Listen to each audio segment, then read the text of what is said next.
ठीक है, मैं नेक्स्ट प्रोग्राम आप लोग को रन करके दिखाता हूँ।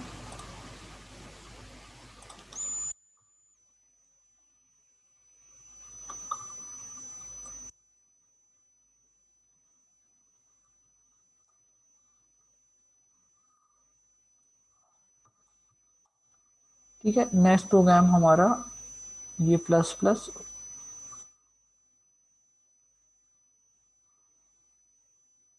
अच्छा, इस प्रोग्राम में हम लोग क्या कर रहे हैं,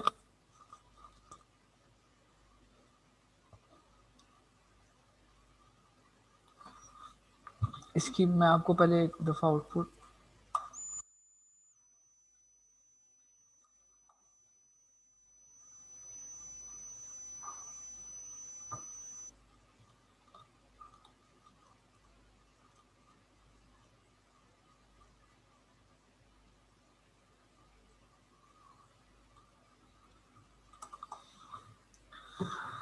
अच्छा, इसमें देखें, इसमें आप लोग के, इसमें सबसे पहले हम लोगों ने एक वेरिएबल लिया। ठीक है, वेरिएबल एक्स लिया, उसकी हमने वैल्यू 1 दिया। अच्छा, यहाँ पे अब आप लोग अगर मैनुअल के अंदर देखें, ये PID T_T जो है ये एक डाटा टाइप है। ठीक है, ये डाटा टाइप इसलिए यूज होती है कि हम लोग फोर की जो हमें वैल्यू रिटर्न होती है, जो हमें जो आईडी रिटर्न करता है, बेसिकली ये आईडी है जो हमारे प्रोसेस आईडी है, उसको स्टोर करवाती है। तो फोर जो हमें प्रोसेस आईडी रिटर्न करवाता है, उसको स्टोर करवाने के लिए हम लोग ये डाटा टाइप यूज करते हैं। ठीक है, अभी लास्ट ऊपर जो कमांड थी उसके अंदर तो मैं क्या करता था, मैं फोर को डायरेक्टली कॉल कर लेता था। ठीक है, डायरेक्टली उसकी वैल्यू चेक कर लेता था। ठीक है, लेकिन अगर आप लोगों ने किसी वेरिएबल के अंदर इसकी वैल्यू को स्टोर करवा के चेक करना हो, तो उसके लिए आप लोगों ने इस डाटा टाइप के वेरिएबल के अंदर वैल्यू को स्टोर करवाना है। ठीक है, तो अब मैंने क्या किया, मैंने इसके अंदर स्टोर करवा लिया PID के अंदर ये डाटा टाइप, जिसकी PID_T है। ठीक है, उसके बाद मैंने चेक किया PID=0 यानी चाइल्ड प्रोसेस है, तो फिर क्या हो कि उसके अंदर प्लस प्लस एक्स हो जाए। ठीक है, एक्स की वैल्यू एक इंक्रीज हो जाए। और अगर उसका पेरेंट प्रोसेस है तो फिर क्या हो कि उसके अंदर प्रोसेस के अंदर जो एक्स की वैल्यू डिक्रीज हो जाए। ठीक है, अच्छा मैं इधर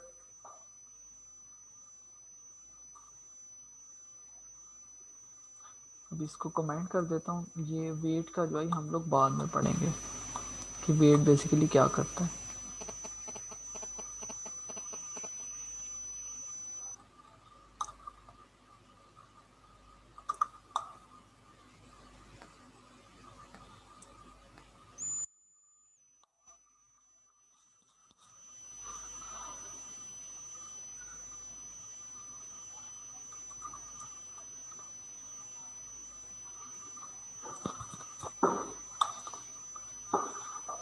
ठीक है, तो इस प्रोग्राम का अभी आप इसको वेट को भूल जाए, मैं इसको रिमूव कर देता हूँ यहाँ से। ये प्रोग्राम करवाने का मकसद ये था कि आपको ये समझाना था कि जो हमारी एड्रेस स्पेसिस होती हैं जो प्रोसेसिंग की, वो सेपरेट होती हैं। ठीक है, वो किस तरीके से कि हमारी जो चाइल्ड की वैल्यू है, अभी यहाँ पे हम लोगों ने चाइल्ड के अंदर वैल्यू दी है एक्स। अगर हमारा नॉर्मल प्रोग्राम हो, हम लोग फोर के थ्रू ना कर रहे हो, तो उससे फिर क्या होना चाहिए, सबसे पहले क्या करेगा कि जो हमारा चाइल्ड का प्रोसेस है उसके अंदर क्या होगा, उसके अंदर एक्स की वैल्यू क्या हो जाएगी, क्योंकि स्टार्टिंग में वैल्यू 1 है ना एक्स की, तो फिर नॉर्मल प्रोग्राम उसके मुताबिक क्या होना चाहिए, सबसे पहले क्या हो कि हमारे चाइल्ड प्रोसेस में आए, वो इसकी वैल्यू को क्या कर दे, इंक्रीज करके 2 कर दे। ठीक है, उसके बाद फिर जब वो दोबारा प्रोग्राम चलेगा तो फिर क्या होगा कि एक्स की वैल्यू 2 ही हुई है, तो फिर क्या करेगा, एक्स की वैल्यू माइनस माइनस माइनस हो जाएगी, तो एक्स की वैल्यू 1 हो जाएगी। ठीक है, नॉर्मल प्रोग्राम के अंदर इस तरह होना चाहिए। लेकिन यहाँ पे आपको समझाने मकसूद था कि जो फोर की कॉल है ना, उससे हमारा पैरेलल में प्रोसेसेस चलते हैं और उनकी जो एड्रेस स्पेस है वो डिफरेंट है। तो फिर इस केस में क्या होगा कि हमारा जो प्रोसेस है चाइल्ड वाला, उसके पास भी एक्स की वैल्यू स्टार्टिंग में x=1 होगी, और पेरेंट के अंदर भी एक्स की वैल्यू =1 होगी। ठीक है, दोनों एक्स की वैल्यू को अपने पास स्टार्टिंग से ही सेव रखेंगे। ये नहीं होगा कि एक्स की वैल्यू में जो चाइल्ड प्रोसेस चेंज करेगा, फिर पेरेंट प्रोसेस उस चेंज वैल्यू को यूज करेगा, ऐसे नहीं होगा। इसके अंदर ये होगा कि दोनों के पास अपनी सेपरेट सेपरेट वैल्यूज होंगी एक्स की। ठीक है, तो इस केस में क्या होगा कि अगर हम लोग यहाँ पे जब हमारे चाइल्ड प्रोसेस चलेगा, तो फिर क्या होगा कि हमारी एक्स की वैल्यू 2 हो जाएगी क्योंकि एक्स की वैल्यू 1 है। लेकिन जब हमारा पेरेंट प्रोसेस चलेगा तो फिर क्या होगा कि हमारी एक्स की वैल्यू 0 हो जाएगी, क्योंकि एक्स की वैल्यू 1 है। ठीक है, तो मैं इसको रन करके दिखाता हूँ आप लोगों को।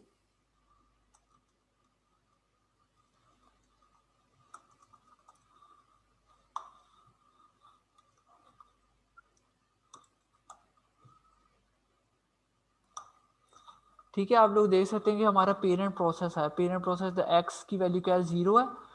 और ठीक है, उसके बाद फिर जो नेक्स्ट वाली लाइन थी, ये वैसे भी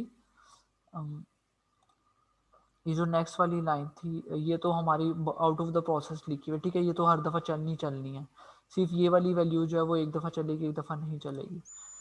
ठीक है, तो फिर क्या होगा, चाइल्ड हैज़ एक्स, वो है वो 2 हो गई है।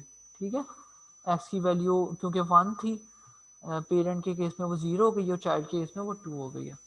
ठीक है, तो आपको ये समझ आ गया ना कि इसकी एड्रेस स्पेसिस जो है वो डिफरेंट है, तो फिर एक्स की वैल्यू दोनों सेपरेट सेपरेट रिटेन कर रहे होंगे।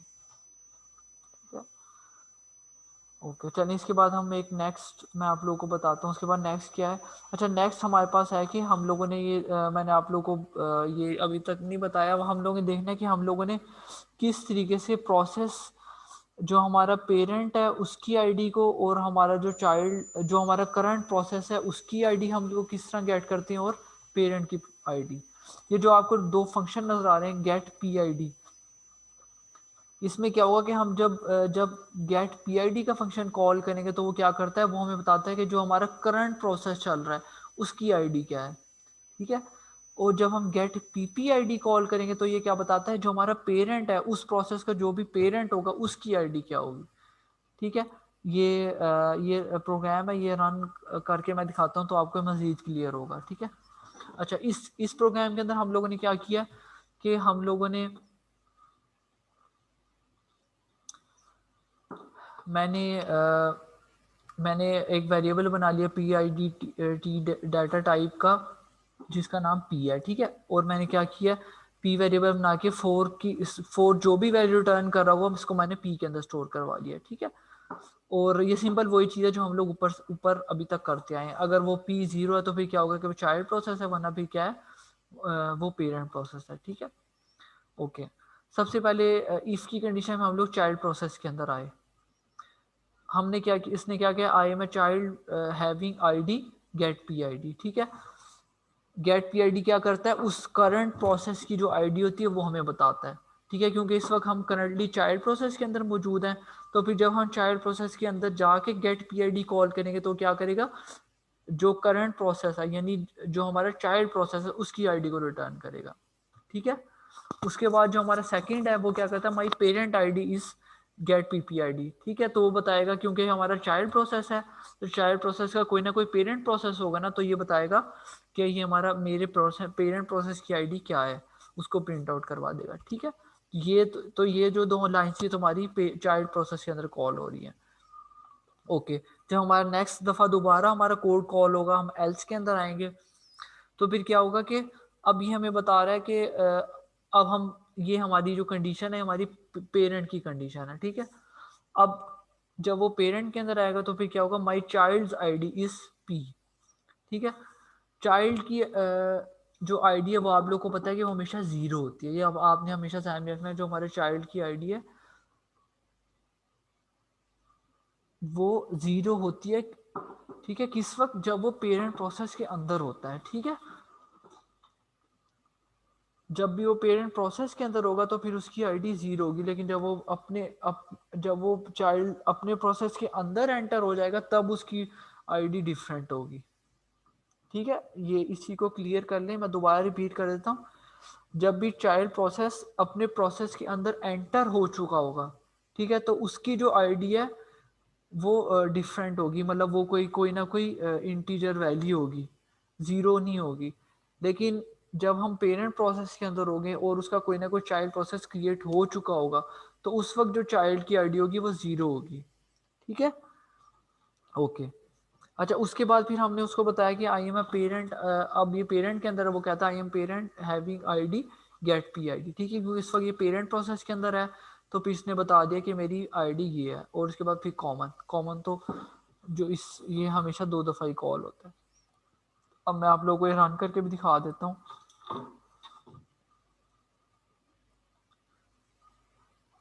ये हमारा प्रोग्राम 6 है, इसको मैंने पहले से कंपाइल किया हुआ है। Let me check. Okay, this is program simple.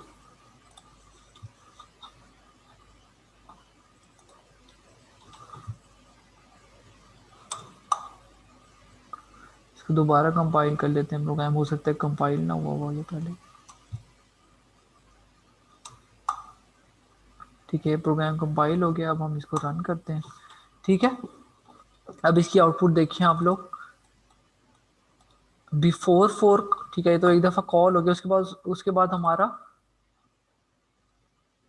Parent process call हुआ सबसे पहले। ठीक है, नॉर्मली ज़्यादातर हमारे पेरेंट प्रोसेस कॉल होता है, लेकिन इसकी तरतीब कोई फिक्स नहीं है। हो सकता है कभी चाइल्ड प्रोसेस कॉल हो जाए पहले, हो सकता है पेरेंट प्रोसेस कॉल हो जाए। लेकिन मैंने आप लोगों को बताया कि नेक्स्ट लैब के अंदर हम ये चीज़ देखें कि हम इसको थोड़ा फिक्स कर सकते हैं कि पहले पहले चाइल्ड कॉल हम करवा सकते हैं। ठीक है, हम ये फिक्स कर सकते हैं कि पहले चाइल्ड ही कॉल हो। चलें, अच्छा, अभी सबसे पहले वो इधर आया, my child I D is 3207। ठीक है, तो आप लोग यहाँ पे देख लें कि I am child having I D इसकी क्या है, इसने बता दिया कि इसकी आई डी क्या है, 3.027, और पेरेंट की जो आई डी है वो 3.026 है। ठीक है, पीसी देखिए जब वो चाइल्ड प्रोसेस के अंदर आएगा तो वहाँ पे वो बता देता है कि 3027 है, और जो पेरेंट की आई डी है वो 3026 है। ठीक है, तो ये चीज़ यहाँ से भी वेरीफाई हो जाती है कि ये एक दूसरे के चाइल्ड पेरेंट है। अगर आप लोग इन प्रोसेस के अंदर देखें, ठीक है, तो यहाँ पे इनकी आईडी सेम है, ये बता रहा है कि मेरे चाइल्ड प्रोसेस की आईडी 3027 है, और यहाँ पे खुद भी बता रहा है कि मेरी आईडी 3.027 है। जो पेरेंट है वो बता रहा है मेरी ये आईडी, और ये बता रहा है I am a parent having, मेरे पेरेंट, मैं खुद ही पेरेंट और मेरी आईडी 3.3026 है। ठीक है, तो यहाँ से चीज़ वेरीफाई हो जाती है कि दूसरे के चाइल्ड और पेरेंट है।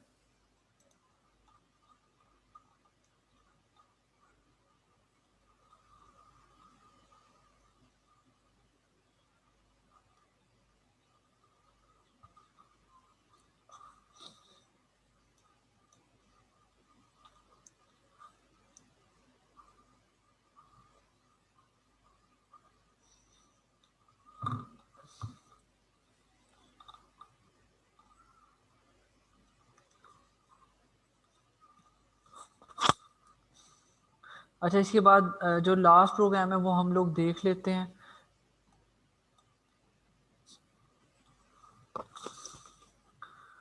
मैक्सिमम काउंट हम लोगों ने इधर लिखा है। ठीक है,